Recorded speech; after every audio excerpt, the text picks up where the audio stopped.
The two major sects of Islam are Sunni Muslims and Shia Muslims.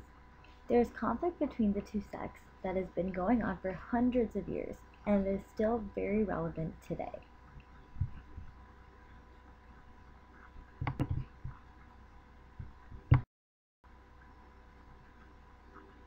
The divide into the two sects began back when the Prophet Muhammad died. There was talk about who would succeed him, and this is where the difference began. The Sunnis believed that Abu Bakr, a close friend of the Prophet's, was next in line to be the Muslim leader. On the other hand, the Shiites believed that the next Muslim leader was the Prophet's son-in-law Ali. The two groups disagreed over who the next successor would be, but eventually the Sunnis became the majority and won. The win of the Sunnis was officialized during the Battle of Karbala when the Sunni troops killed Ali's son Hussein. To this day, the day of the death of Hussein is celebrated by Sunnis throughout the world.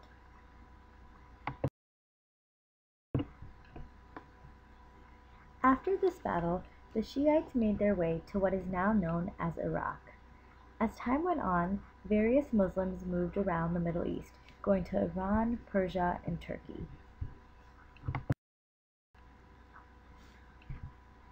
Conflict occurred again during the Safavid Empire when the ruler declared Shi'ism as the official religion of the empire. Shi'ism was enforced violently by him, and this led to many Sunnis converting. Also, because of his actions, Iran is now primarily a Shia area, which is interesting to note as a majority of Muslims throughout the world are Sunni. There were times when the two sects worked together, one of which was during the British control of Iraq.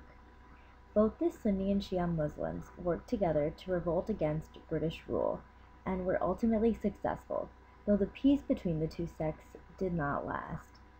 Another example was following the collapse of the Ottoman Empire. The differences between the Sunnis and Shia seemed obsolete, overshadowed by the divide between pro-Western conservative regimes and pro-Soviet revolutionaries. Saudi Arabia, a Sunni area, backed the Shiite rebels in Yemen against the invading troops. After the Europeans had come and left, they divided up the region around the time of the First World War. Without taking into account the religious intricacies of the Middle East region, they made borders and boundaries for both groups. The Shiites were divided primarily among Iran, Iraq, and Lebanon. This area has come to be known as the Shia Crescent. They then gave the rest of the areas to the Sunni Muslims, with occasional small areas of Shiites within those.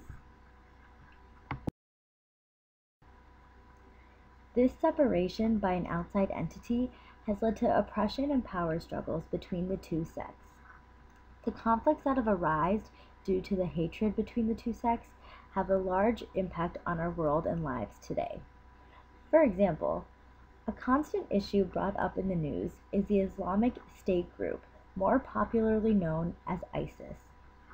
ISIS came about after the U.S. invasion of Iraq, when Saddam Hussein, a Sunni, was overthrown and a Shiite government was appointed to take over.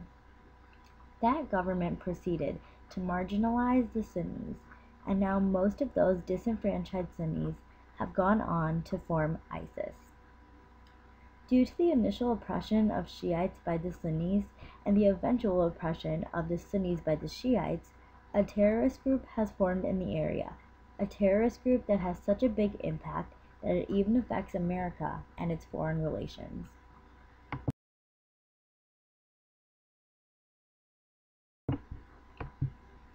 Another example of Sunni-Shia conflict in the present day is the conflict in Syria. Almost all of Egypt's Muslims are Sunni, but the Syrian civil war brought on an increase in anti-Shia rhetoric. In 2013, a mob of several hundred Sunnis attacked a house in a village near Cairo, dragging 4 Shia worshippers through the streets before killing them. Many other Shiites were injured during the process. Shias were given the option of either converting or death, and this led to a large decrease in Shiites in that area. America has gotten involved in Sunni-Shia conflicts. For example, during the Iraq War, Al-Qaeda was a Sunni extremist group that would work with local sectarian groups to kill Shias. As many as 4,000 people are estimated to have died in those Sunni-Shia sectarian fighting in Pakistan. And the United States got involved in taking down the group of Al-Qaeda.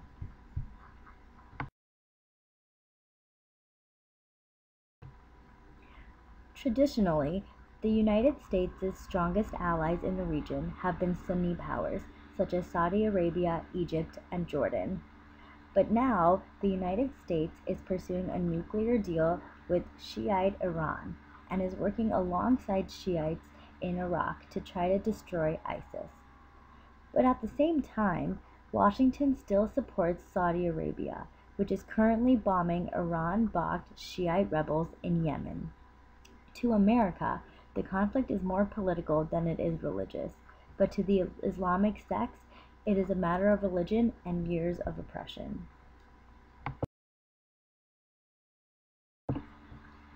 The home of Islam's most sacred places lay in Saudi Arabia, a Sunni area. The kingdom sees itself as a leader of the Muslim world because of the holy cities of Mecca and Medina. For many decades, Saudi funded anti-Shiite propaganda. This is disheartening to see happen due to the fact that Mecca and Medina are sacred not only to Sunni Muslims but Shia Muslims as well, and a place of worship should be open to everyone that values the religion. Nowadays, it seems as if the conflict between the two groups has become a power struggle. There are many instances of suicide bombers killing mass groups of both. The conflicts are especially prevalent in Pakistan, where the second largest Sunni and Shiite communities live. Though there is an overall Sunni majority, both groups have tension that heightened after foreign powers got involved. In fact, there was a recent attack in Pakistan where gunmen shot 40 Shiite Muslims on a bus. This is being done by extremist groups that feel that this is the way to escape oppression. The conflict between the two has not only affected people's lives through war, it has also affected Muslims' lives between who they interact with. I know many Pakistani Americans that have a hard time bridging the gap between Shiites and Sunnis while living in America. For example, one of my close Sunni friends has told me that it is often tough to hold conversations with the opposite Islamic sect due to unsaid tensions that have lived on throughout history. In a survey conducted by Pew Research, over 40% of Sunnis do not even consider Shiites real Muslims. My friend has also said that she is not able to marry or even be with a Shia Muslim due to the fear of ostracization from her family. It is interesting to see that the conflict between the sects even affects not only those fighting in war in Iraq, but also teenagers like me living in modern-day America. Looking at the numbers now, there is a majority of Sunnis throughout the world collectively. However, there are areas that are more concentrated with one over the other. For instance, Iran is primarily Shia, while Turkey is primarily Sunni.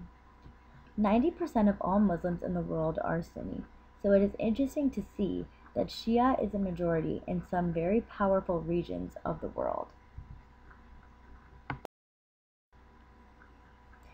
Ultimately, it is very disheartening to see the mass executions of various Islamic groups, and at the end of the day, they are all Muslims that hold the same values.